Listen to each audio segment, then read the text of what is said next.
Director General of TIACA. Glyn, thanks so much for being here today. How are you? Very good, Nadia. It's a pleasure to talk to you. Thank you. You too.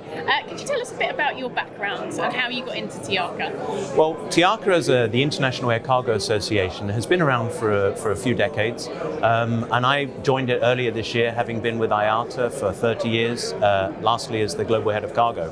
But I've been in the industry for nearly 4 decades now, 38 years. Wow. We didn't think that you'd been around for that long, Glyn. Yes, you did. You thought I was there with the Wright brothers, let's be honest.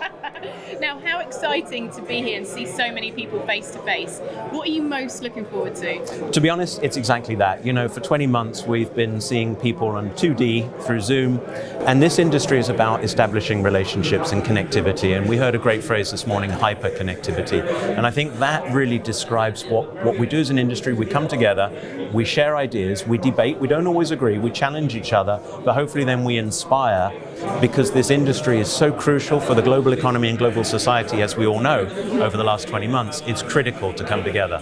Well, yeah, talking about that, tell us about some of the key differences that COVID-19 has brought. Again, great question. I think there's really 2 things that really jump to mind. Firstly, it's actually made the whole world realize that there is an industry. You know, the air cargo industry has been around longer than the passenger industry, but it doesn't flag wave. It just kind of gets on with things silently.